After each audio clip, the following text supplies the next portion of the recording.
Bhagavate Vasudevaya.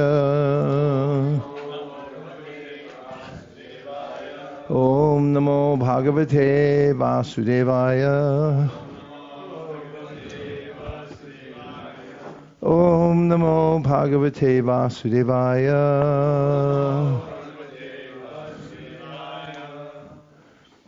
We're reading from the Srimad Bhagavatam, Canto 3. We've made a little progress since we started. We're up to chapter 33. Big surprise. It's a surprise. And just now, we're taking up where we left off before the break. And what a break it was. And we're coming back to 23. Is that correct? Thank you very much.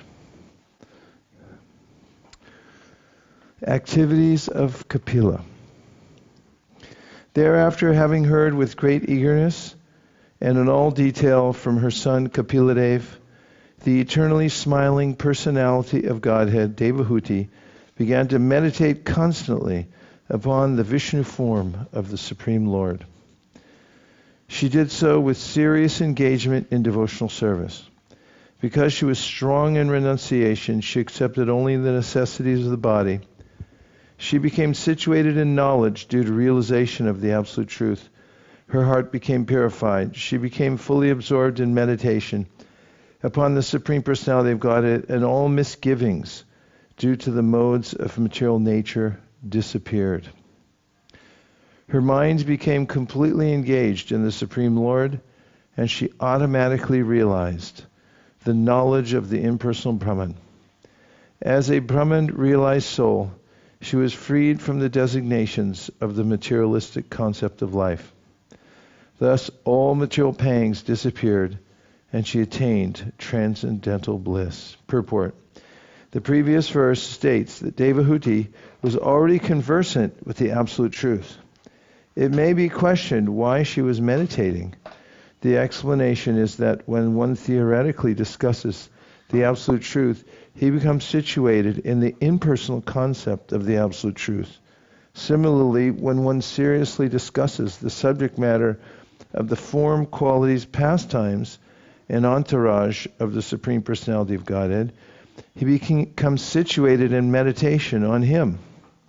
If one has complete knowledge of the Supreme Lord, then knowledge of the impersonal Brahman is automatically realized.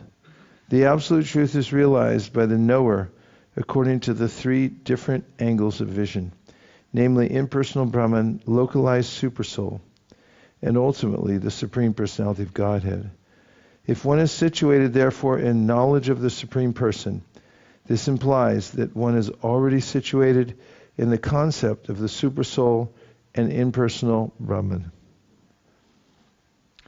In Bhagavad Gita it is said, Brahma Bhuta Prasannatma. This means that unless one is freed from the material entanglement and situated in Brahman, there is no question of entering into the understanding of devotional service or engaging in Krishna consciousness. One who is engaged in devotional service to Krishna is understood to be already realized in the Brahman conception of life. Because transcendental knowledge of the Supreme Personality of Godhead includes knowledge of Brahman, this is confirmed in Bhagavad Gita. Brahmano hi pratishtaham. The concept of the Personality of Godhead does not depend on Brahman. The Vishnu Purana also confirms that one who has taken shelter of the all-auspicious Supreme Lord is already situated in the understanding of Brahman. In other words, one who is a Vaishnav is already a Brahmana. Another significant point of this verse is that one has to observe the prescribed rules and regulations. As confirmed in Bhagavad Gita, yukta hara viharasya, when one engages in devotional service in Krishna consciousness, he still has to eat, sleep, defend, and mate, because these are necessities of the body. But he performs such activities in a regulated way. He has to eat Krishna Prasad. He has to sleep according to regulated principles. The principle is to reduce the duration of sleep and to reduce eating, taking only what is needed to keep the body fit. In short, the goal is spiritual advancement, not sense gratification. Similarly, sex life must be reduced. Sex life is meant only for begetting Krishna-conscious children. Otherwise, there is no necessity for sex life. Nothing is prohibited, but everything is made yukta, regulated, with the higher purpose always in mind.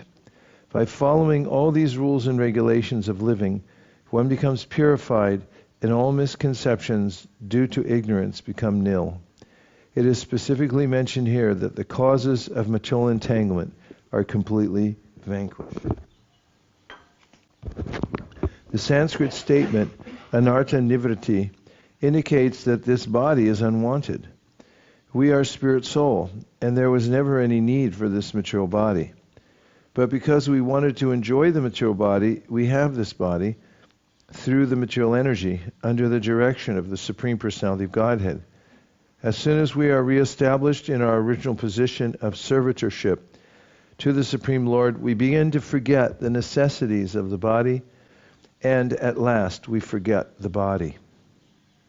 Sometimes in a dream we get a particular type of body with which to work in the dream. I may dream that I am flying in the sky, or that I have gone into the forest or some unknown place. But as soon as I am awake, I forget all these bodies. Similarly, when one is Krishna conscious, fully devoted, he forgets all his changes of body. We are always changing bodies, beginning at birth from the womb of our mother. But when we are awakened to Krishna consciousness, we forget all these bodies. The bodily necessities become secondary, for the primary necessity is the engagement of the soul in real spiritual life. The activities of devotional service in full Krishna consciousness are the cause of our being situated in transcendence. The words Bhagavatya Sangshaye denote the personality of Godhead as the Supreme Soul, or the soul of everyone. In Bhagavad Gita, Krishna says, Bijam mam sarvabhutanam, I am the seed of all entities. By taking shelter of the Supreme Being by the process of devotional service, one becomes fully situated in the concept of the personality of Godhead. As described by Kapila, Madguna Shruti Matrena, one who is fully Krishna conscious, situated in the personality of Godhead, is immediately saturated with love of God as soon as he hears about the transcendental qualities of the Lord. Devahūti was fully instructed by her son Kapiladeva on how to concentrate her mind on the Vishnu form in full detail. Following the instructions of her son in the matter of devotional service, she contemplated the form of the Lord within herself with great devotional love. That is the perfection of Brahman realization, or the mystic yoga system, or devotional service. At the ultimate issue, when one is fully absorbed in thought of the Supreme Lord and meditates on Him constantly, that is the highest perfection. Bhagavad Gita confirms that one who is always absorbed in such a way is to be considered the topmost yogi. The real purpose of all processes of transcendental realization, Jnana Yoga, Dhyana Yoga, and Bhakti Yoga is to arrive at the point of devotional service. If one endeavors simply to achieve knowledge of the Absolute Truth or the Supersoul, but has no devotional service, he labors without gaining the real result. This is compared to beating the husks of wheat after the grains have already been removed. Unless one understands the Supreme Personality of Godhead to be the ultimate goal, it is valueless simply to speculate or perform mystic yoga practice. In the Ashtanga Yoga system, the seventh stage of perfection is dhyana. This dhyana is the third stage in devotional service. There are 9 stages of devotional service. The first is hearing, and then comes chanting, and then contemplating. By executing devotional service, therefore, one automatically becomes an expert jnani and an expert yogi. In other words, jnana and yoga are different preliminary stages of devotional service. Devahūti was expert in accepting the real substance. She contemplated the form of Vishnu in detail as advised by her smiling son Kapiladeva. At the same time, she was thinking of Kapiladeva, who is the Supreme Personality of Godhead, and therefore she completely perfected her austerities, penances, and transcendental realization. 27. Situated in eternal trance and freed from illusion, impelled by the modes of nature, she forgot her material body, just as one forgets his different bodies in a dream. A great Vaishnava said that he who has no remembrance of his body is not bound to material existence. As long as we are conscious of our bodily existence, it is to be understood that we are living conditionally under the three modes of material nature. When one forgets his bodily existence, his conditional material life is over. This forgetfulness is actually possible when we engage our senses in the transcendental loving service of the Lord. In the conditional state, one engages his senses as a member of a family or as a member of a society or country.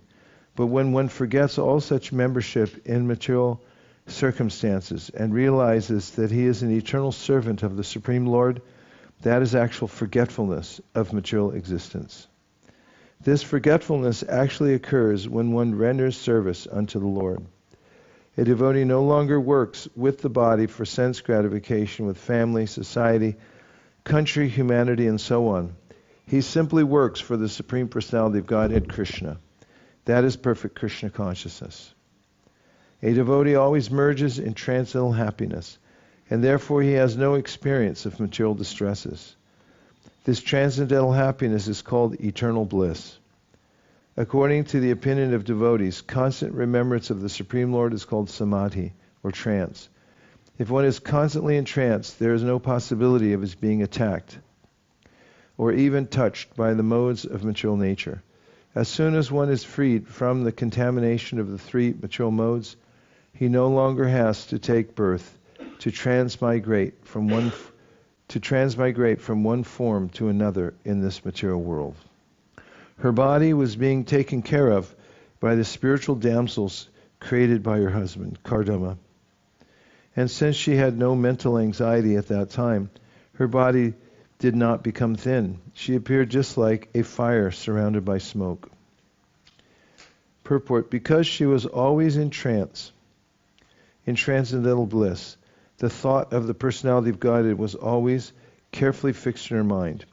She did not become thin, for she was taken care of by the celestial maidservants created by her husband. It is said, according to the Ayurvedic medical science, that if one is free from anxieties, he generally becomes fat. Devahūti, being situated in Krishna consciousness, had no mental anxieties, and therefore her body did not become thin. It is customary in the renounced order of life that one should not take any service from a servant or maid. But Devahūti was being served by the celestial maidservants. This may appear to be against the spiritual concept of life, but just as fire is still beautiful, even when surrounded by smoke, she looked completely pure, although it seemed that she was living in a luxurious way. Because she was always absorbed in the thought of the Supreme Personality of Godhead, she was not aware that her hair was sometimes loosened or her garments were disarrayed.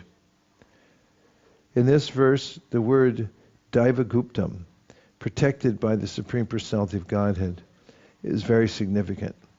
Once one surrenders unto the service of the Supreme Lord, the Lord takes charge of the maintenance of the devotee's body, and there is no need of anxiety for its protection. It is said in the second chapter, second canto, Srimad Bhagavatam, that a fully surrendered soul has no anxiety about the maintenance of his body. The Supreme Lord takes care of the maintenance of innumerable species of bodies. Therefore, one who fully engages in his service will not go unprotected by the Supreme Lord. Devahūti was naturally unmindful of the protection of her body, which was being taken care of by the Supreme Person. My dear Vidura, by following the principles instructed by Kapila, Devahūti soon became liberated from material bondage, and she achieved the Supreme Personality of Godhead as Supersoul without difficulty. 3 words have been used in this connection to describe the achievement of Devahūti: Atmanam, Brahmanirvanam, and Bhagavantam. These refer to the gradual process of discovery of the Absolute Truth mentioned herein as the Bhagavantam. The Supreme Personality of Godhead resides in various Vaikuntha planets. Nirvana means to extinguish the pangs of material existence.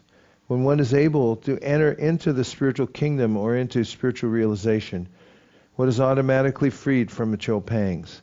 That is called Brahma Nirvana. According to Vedic scripture, Nirvana means cessation of the materialistic way of life. Atmanam means realization of the Supersoul within the heart. Ultimately, the highest perfection is realization of the Supreme Personality of Godhead. It is to be understood that Devahūti entered the planet, which is called Kapila Vaikuntha. There are innumerable Vaikuntha planets predominated by the expansions of Vishnu. All the Vaikuntha planets are known by a particular name of Vishnu. As we understand from Brahma Samhita, Advaitam Achyutam Anadim Ananta Rupam. Ananta means innumerable. The Lord has innumerable expansions of His transcendental form, and according to the different positions of the symbolical representations in His four hands, He is known as Narayan, Pradyumna, Aniruddha, Vasudeva, etc. There is also a Vaikuntha planet known as Kapila Vaikuntha, to which Devahūti was promoted to meet Kapila and reside there eternally, enjoying the company of her transcendental son. The place where Devahūti achieved her perfection, my dear Vidura, is understood to be a most sacred spot. It is known all over the three worlds as Siddhapada. Dear Vidura, the material elements of her body have melted into water and are now a flowing river, which is the most sacred of all rivers. Anyone who bathes in that river also attains perfection, and therefore all persons who desire perfection go bathe there. My dear Vidura, the great sage Kapila, the personality of Godhead, left his father's hermitage with the permission of his mother and went towards the northeast. While he was passing in the northern direction, all the celestial denizens known as Charanas and Gandharvas, as well as the Munis and the damsels of the heavenly planets, prayed and offered him all respects. The ocean offered him oblations and a place of residence. Purport. It is understood that Kapila Muni first went towards the Himalaya and traced the course of the river Ganges. And he again came to the delta of the Ganges at the sea now known as the Bay of Bengal. The ocean gave him residence at a place still known as Gangasagara, where the river Ganges meets the sea. That place is called Gangasagara Tirtha, and even today people gather there to offer respects to Kapiladeva, the original author of the Sankhya system of philosophy. Unfortunately, this Sankhya system has been misrepresented by an impostor who is also named Kapila. But the other system of philosophy does not tally with anything described in the Sankhya of Kapila in the Srimad Bhagavatam. Even now, Kapila Muni is staying there in trance for the deliverance of the conditioned souls in the three worlds. And all the acharyas or great teachers of the system of Sankhya philosophy are worshipping him. My dear son, since you have inquired from me, I have answered. O sinless one, the descriptions of Kapiladeva and his mother and their activities are the purest of all pure discourses. The description of the dealings of Kapiladeva and his mother is very confidential. The description of the dealings of Kapiladeva and his mother is very confidential. And anyone who hears or reads this narration becomes a devotee of the Supreme Personality of Godhead, who is carried by Garuḍa. And he thereafter enters into the abode of the Supreme Lord to engage in the transcendental loving service of the Lord. Purport. The narration of Kapiladeva and his mother, Devahūti, is so perfect and transcendental that even if one only hears or reads this description, he achieves the highest perfectional goal of life, for he engages in the loving service of the lotus feet of the Supreme Personality of Godhead. There is no doubt that Devahūti, who had the Supreme Lord as her son, and who followed the instructions of Kapiladeva so nicely, attained the highest perfection of human life.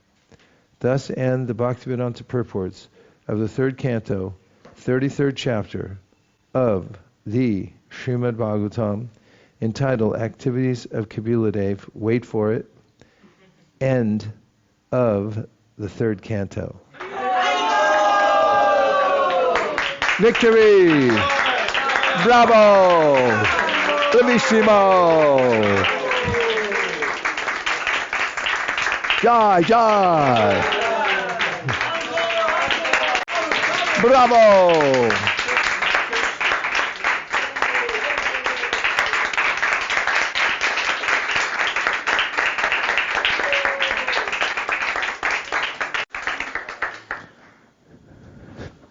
Congratulations to all the devotees for participating in this yajna of reading the third canto.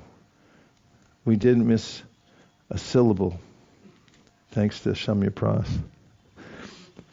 And thanks to all of you for your stalwart participation, your focused attention over the last few days, or how many ever it's been. Any reflections? Yes, Samya Prash. Just from what we read right now, I like purport 26. Srila Prabhupada frames super soul yogic process and impersonal, gyan as preliminary practices, preliminary stages of devotional service. He says, in the Ashtanga yoga system, the seventh stage of perfection is dhyana. This dhyana is the third stage in devotional service. The first is hearing, then comes chanting, and then contemplating. So he was talking about how you hear, then you chant, then you remember, and there's 6 other processes after that. So actually, whatever we're doing as devotees eclipses everything that all the yogis and impersonal speculators are doing, and much more. I thought that was really... Thank you for going back to that section. Such a potent reminder of the... I also wanted to mention, I have a question also in that verse. It talks about how she automatically realized Brahman. And then it's, in the beginning of the purport, Prabhupada asks, he said, it may be questioned why she was meditating. And then he goes into great detail, talking about the process of yoga and the process of bhakti yoga, where all of our senses are engaged in the service of the Lord.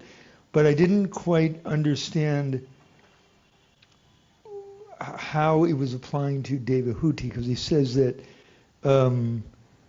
it may be questioned why she was meditating. The explanation is that when one theoretically discusses the absolute truth, he becomes situated in the impersonal conception of the absolute truth. So is he saying that in relationship with the kind of yoga that Devahūti had learned from? No, it's saying in relationship with, when he says theoretical yoga, talking about people who are gyanis, and then they come to some sense of Brahman. When he's talking about Devahūti, because she was hearing directly about bhakti, then her meditation was on the Supreme Personality of Godhead. And because of that, she already realized Brahman. Brahmano hit pratishtaham amre tasya vyasya shashvatasya dharmasya sukasya ikanikasya cha, and also understood Paramatma, and the kind of meditation she was doing was on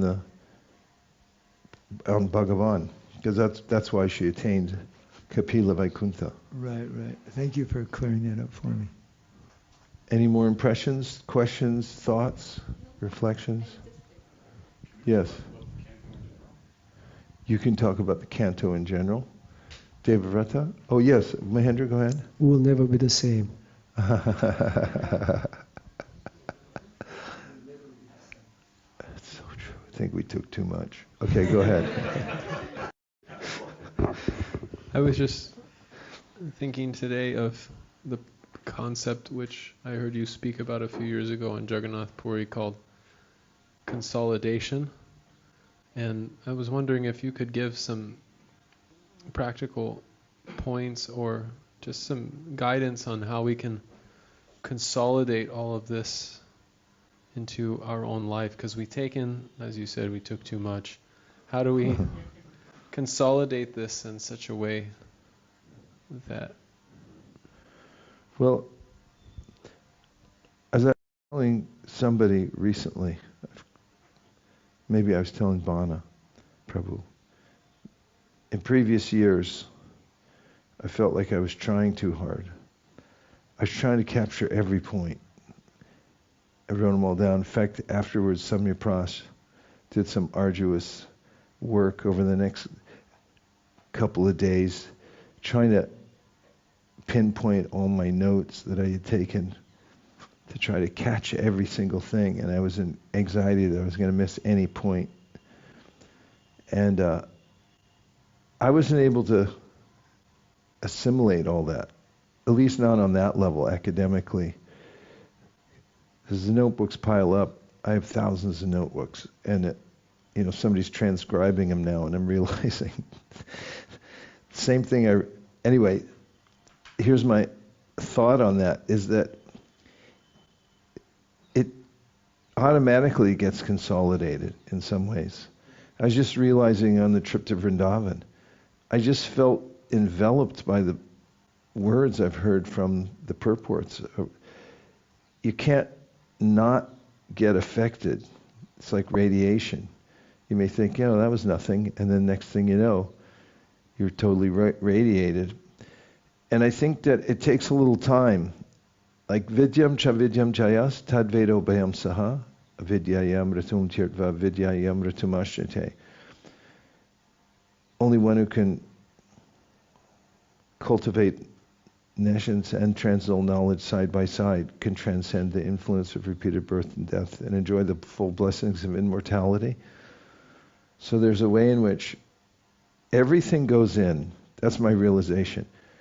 I don't have to chase it as hard as I think I do, because it's up to Krishna. My job is to hear it as faithfully as possible. Shushrusho shraddhanasya. Be eager to hear it. Be open to hear it. Don't run away from it. Don't try to control it too much. Just let it be there.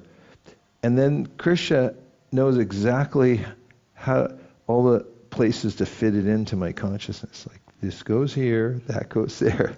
It's like automatic. And when I go out into the world and I start doing whatever I'm doing, again, I find that there's nothing lost. It all went in somewhere, and it all gets integrated into my life in one way. That's my current realization of the consolidation of the experience of hearing. Yeah, because I noticed today, I went and visited a friend, and we were just discussing. I just noticed every other sentence that I'm saying, well, in the third canto. and I didn't even, I honestly felt like I was just missing it because of, services or this and that. I was like, man, I'm just missing the whole point this year. I'm just not even catching it. But then in this conversation that I was having with the devotee, I just realized this is really having effect, because I'm bringing these things up not just to say it, but it's in the course of practical dialogue regarding the nuances of devotional life, and I just noticed that it's had an effect practically. Yeah, thank you for that, for confirmation. And as a metaphor, we may notice the way we take care of our body comes out in the way the body then acts. For instance, if you adjust your diet in one way or another, you'll start noticing it. Oh, a body's automatically adjusting to my diet, or sleep, or whatever else you do with your physical body. It just is such a finely tuned instrument, down to the minutest detail, it responds. What speaker hearing Srimad Bhagavatam, it has its way of going in, and the response of the mind, the heart, the internal workings are all by Krishna's mercy. It all takes place automatically. Just as you're passing the mic, to remember that verse where Kapiladeva says that, is it Kapiladeva? Yes, he says in the Glories of Devotional Service that by the process of bhakti, the subtle body is transformed just the way food in the stomach is. You just eat it, and the next thing you know, you got energy. You don't think about how it was done. And so he said in the same thing with bhakti. If you do bhakti, which is shravanam kirtanam, then next thing you know, you're different. You see the world differently. Your worldview changes. The way you interact with other people. Tadarajas tamobhava, kamalobadayasche, the internal urges that were there before. Like, hey, where'd you guys go? They start transforming, and just like the Bhagavatam says. Prabhu, go ahead. I really appreciate this point of how we assimilate and how we only have so much to do with that process. I was thinking about, a few of us went on Govardhana Parikrama today. Bhanavat Prabhu led us in the first part, and at the end I was chanting some chapters of Bhagavad Gita to see if I could still find the shlokas. And Narada Muni and I were chanting the 15th chapter, and I was thinking about the verse where Krishna says that I am the fire of digestion. And I was thinking about digestion, which is physical assimilation, and how much do I have to do with that? Like I can take ginger and I can have like a nice general physical regimen, but basically it's happening because of Krishna, because he's incarnated there as a Vaishvanara. And so I was appreciating what you were saying, and I was also thinking about how I really liked that we did Bhagavatam classes on the third canto. That felt very on point, because in years past, at least when I was here a few years ago, it was like whatever part of the Bhagavatam they happened to be in. But this is like, oh great, so now we're on the creative energy, we're on Kapiladeva and Sankhya, and it was just like different devotees' realization and a deep dive, and it really made things kind of settle. So I like that. And I also had another point that I'm probably forgetting, but it might come back. Anyway. Yeah, that was a very practical point. Well, nice points, and the practical point you made about the Bhagavatam class too. I agree. It was very nice. I really like the point you mentioned about we should be very attentively trying our best faithfully to hear, and then Krishna will take care of the other things, because I was just thinking we finished reading the whole canto, and if I try to recall, I don't know if I really remember all the things or even 1/4 of the things like that. So it gives a lot of satisfaction, and there's so many points throughout the readings that really stuck me, but I wanted to share some of them, at least 2. Please. So one point was you mentioned once, if we just stick to the process and we keep hearing continuously, all our anarthas will gradually go down. Because there are a lot of times when I think I have so many deep-rooted anarthas. What should I do? So that really stuck. I just need to keep hearing. And also once you mentioned about how if our life will be successful if we can just please the Supreme Lord Hari. So yeah, these 2 points really stuck with me. I think the 2 things go together also, because Krishna likes it when we hear the Bhagavatam. Asadyo hridyavate tra kritibi sushu shubi stakshanat. In the second verse of the Bhagavatam, says, and the way Prabhupada talks about that line, it's the 3rd line in the 2nd verse, Dharma projita kaitavo. And he says, so when you apply yourself to hearing the Bhagavatam, Prabhupada said, then Krishna becomes compact within your heart. Meaning, in the verses, sadyo hridyavarudyate tra kritibi shushushabi takshanat. When you're shushushabi, faithfully hearing, then Krishna, he doesn't want to leave. It's in that verse, what is it? Vishrujite hridayam yasya saksha darir avisha bihito pyagoganasha pranaya rasanaya bhujangri padma sa bhagavata Sabhavati Bhagavata Pradhana Ukta. The highest, if it starts off by saying, because Krishna's there directly within the heart, Darira Avisha. So that there's a way in which if somebody accidentally hears or chants Hare Krishna, then Krishna goes, wait, what? What was that? I think you said Hare Krishna. He becomes very inclined toward that devotee, and it's one of those what to speak of verses. What to speak of somebody who totally leans into it and deliberately does it. It's not an accident. It says pranaya rasanya dirtangra padma. There's a way in which you tie Krishna's lotus feet with a rope called pranaya, love, and he can't get away. It's not like it's kind of, you've captured him, because he's attracted to the Bhagavatam also because it's about his devotees more than anything. And ultimately, 11:255, get it for a football game. He put it at the goalpost when they're kicking a field goal. I was looking through my highlights, and in the 29th chapter, Prabhupada writes a purport in text 17, and he says, he should also make friendship with persons who are on an equal level with himself, or who have the same understanding that he does. For a devotee, there is no point in making friendships with ordinary persons. He should make friendship with other devotees so that by discussing among themselves, they may elevate another on the path of scriptural understanding. This is called Ishtagoshti. And I was just thinking about this reading session. I feel like had a lot more discussion, at least from when the last time I was here.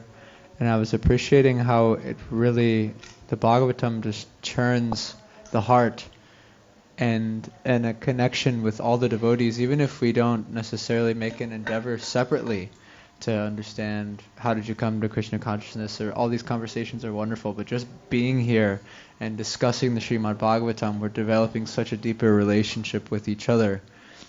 And I was just appreciating that a lot. Including the Bhagavatam classes, because some people, you see them around, and your mind has an opinion, who they are, who they aren't, whatever, it's nondescript.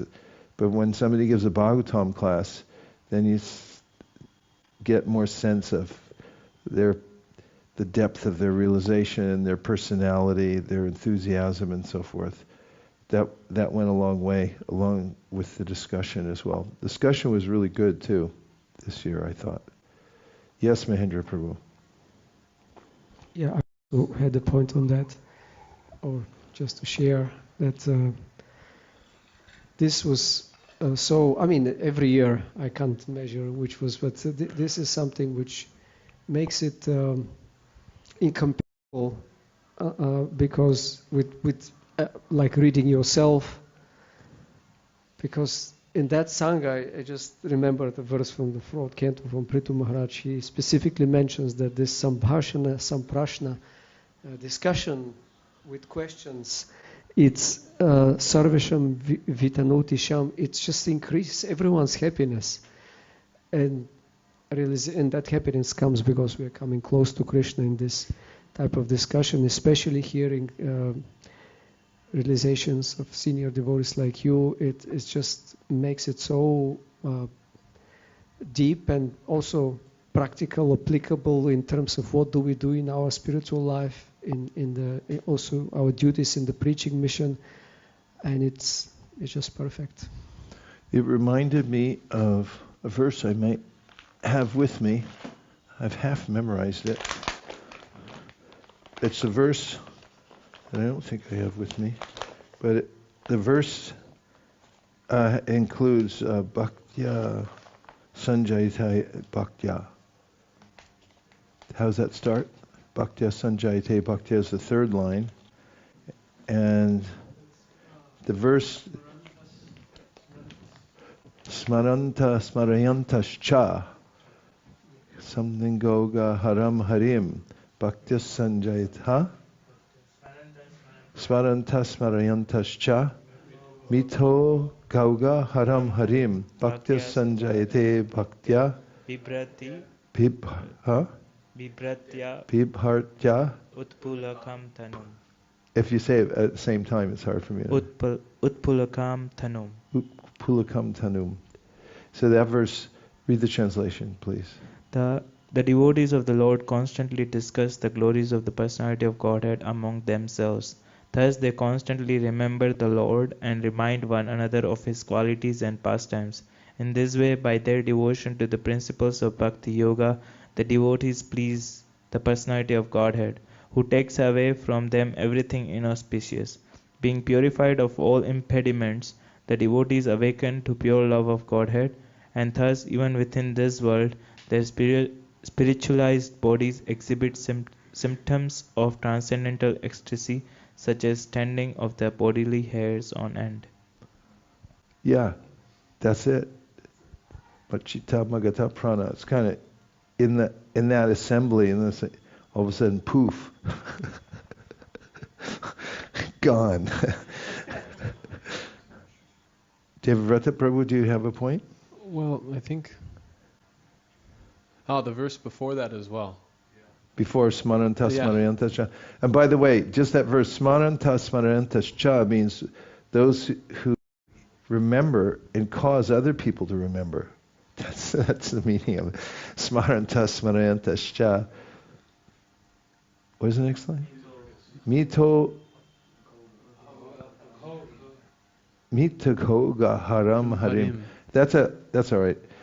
Mita Goga Haram Harim Auga Uga Oga actually is the name. And then the word for word is Uga Oga. You don't want to ever call somebody Uga Oga Das.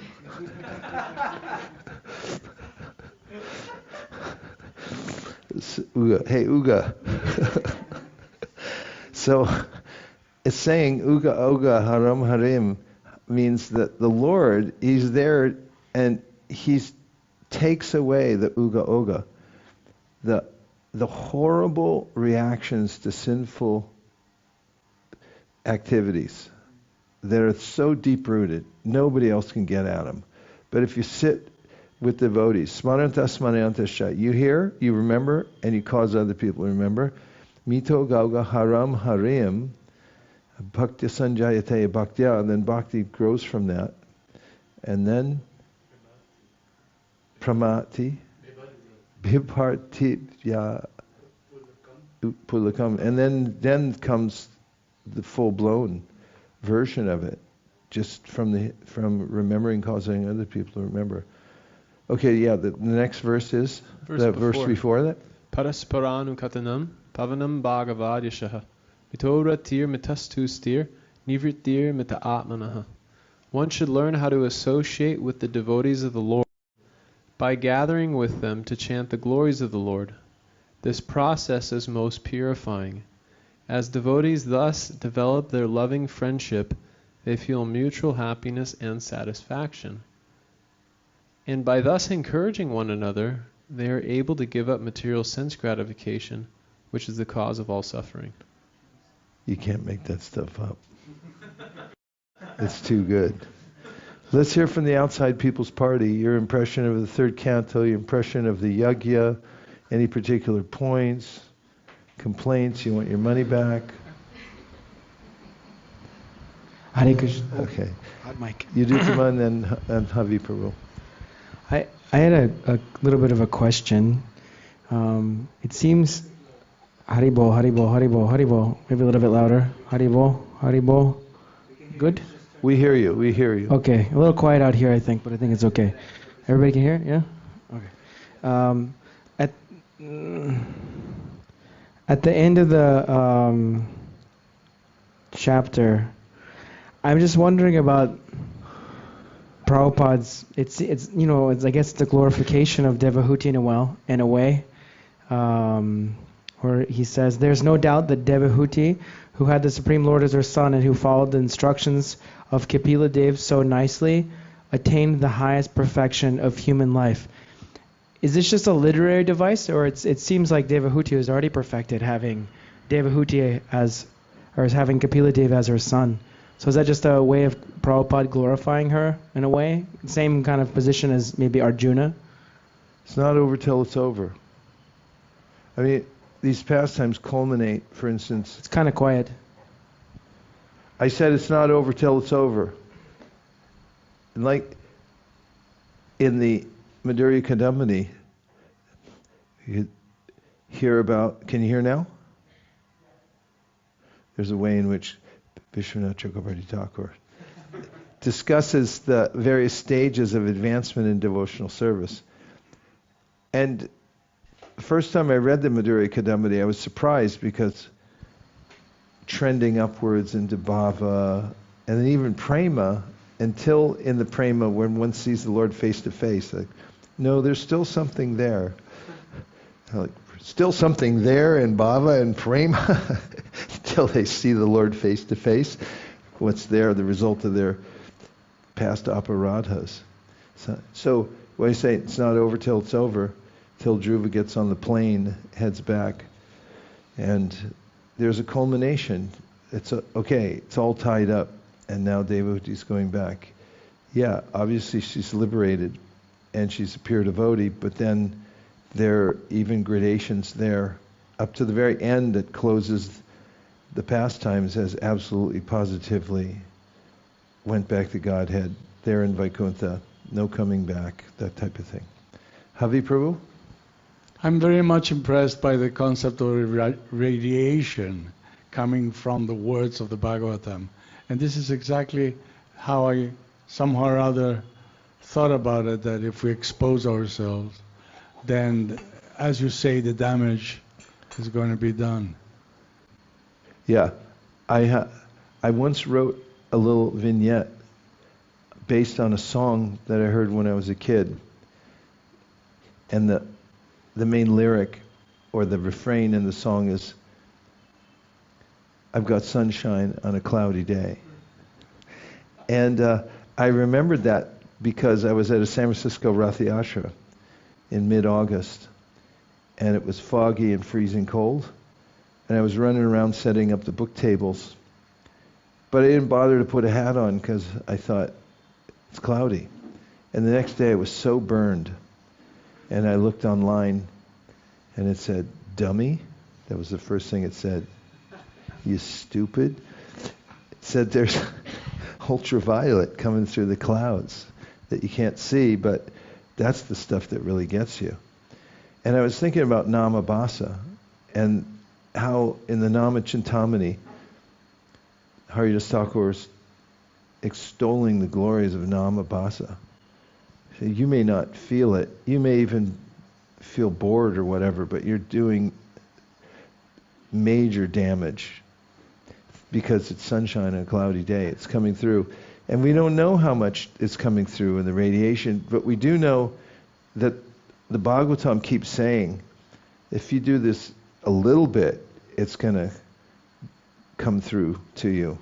If somebody does it accidentally, and then there's this logic, and I forget, I heard it once and I looked it up, and I didn't capture it in my mind, but there's a logical device called what to speak of. It's a Latin term, and I forget what it is. Maybe somebody with an IQ can look it up. And it goes like, well, if you do this and that happens, then what to speak of this? So it's a major radiation damage, even if you don't see it. What is it? A nirguna. You got a nirguna. You come up with a nirguna samskar. But the Bhagavatam does it again and again and again with this device called what to speak of. If you did this little bit, well, that's major, but what to speak of if you did this? Like we just heard it with Devahūti. She says, what is that? Before ahobata shva pachato, yanama deha shravanana kirtanad yat smaranad, yet pravanad yat smaranad api kvachit, shradho pisadya savanaya kalpate punak punat, kutak punas shashvad abhadramishvare. I did the other verse. Kutak punas kutak punas te Bhagavan Nudarshanat. She says, for people engaged in this process of hearing and chanting, it's going to, it elevates them to a position that's above a Brahmin. Then she says, what to speak of somebody who's seeing the Lord face to face. What to speak of. Yes, Narda, you got the term? You did? I'm writing it down. Is it quid the... That's it. Spell it. Oh, use the mic.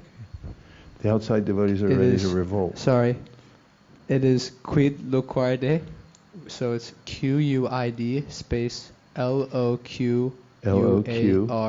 A-R U-A-R space D-E. Quid loquarde, which means, what shall I say of? Or what shall I speak of? Or there's another similar phrase is quid dichamde. Dichamde. Dichamde. Oh, it's there. Okay. Okay. He's just saying from across the room with no microphone that we have it somewhere else. Quid loquarde. Quid loquarde means what to speak of. If you can do this, then that thing is even more.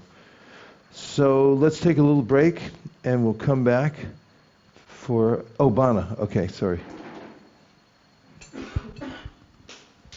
I just want to mention, could you mention the Dhruva Maharaj going back to Godhead? And then I remembered that even Dhruva Maharaj, when he was about to get on the plane, he's like, wait a minute, what about my mother? And so this spirit of cooperation is like so important in everything we do. Because we're here in the material world, the main reason is we're trying to create our own independent situation. And so when we, cooperation is the higher principle.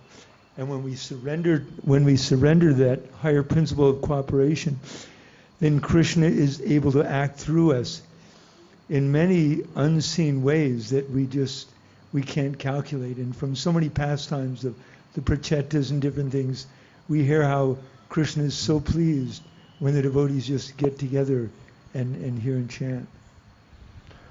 A lot of devotees were talking about Gopal Krishna Maharaj in that light today. It was a very nice glorification from many, many devotees. And just that he had this sense of cooperate.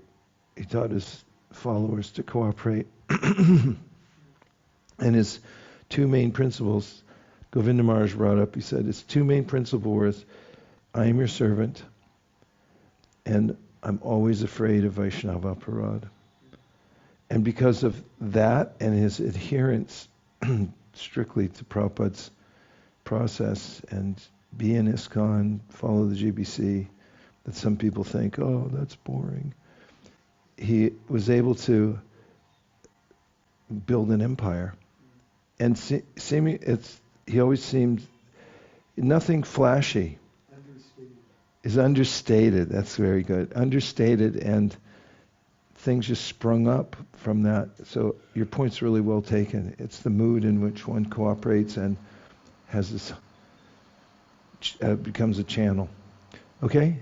Yes. Mukharavind. Wow. That's a big deal. So this is a reflection from Mukharavind Prabhu regarding the third canto reading. My impression has been to have a deeper appreciation of Prabhupada, especially going through these amazing purports to realize his real labor of love for his spiritual master, who asked him to share the knowledge with English-speaking people, and Srila Prabhupada made this his life mission, to translate and distribute so people like me, who is completely unaware of spiritual life, can begin journey and able to associate with such great characters like Vidura, Uddhava, Maitreya, four Kumaras, Jaya and Vijay, Lord Vishnu, Kapila Muni, Devahūti, Kardama Muni, and so many. And also to you, Maharaj, for following the instruction that Srila Prabhupada gives you personally to read his books and passing us the same instruction. Thanks, Mukharavind. That was very beautiful. Okay, last one for the break. If anyone wants to look up the verse about digesting food, it's 325:33. It's one of those short verses, only 2 lines. Jariyatya shuyako shang nagirnam analoyata. Bhakti, devotional service, dissolves the subtle body of the living entity without separate effort, just as fire in the stomach digests all that we eat. 325:33. 325:33. Bring it up at a ball game.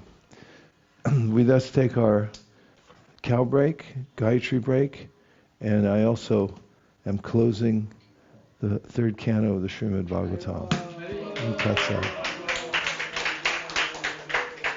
Hare Krishna. Way to go, everybody. Can't take it back now. It's already done. They can call the police, FBI, whatever. It's like, sorry, it already went in. There's nothing we can do.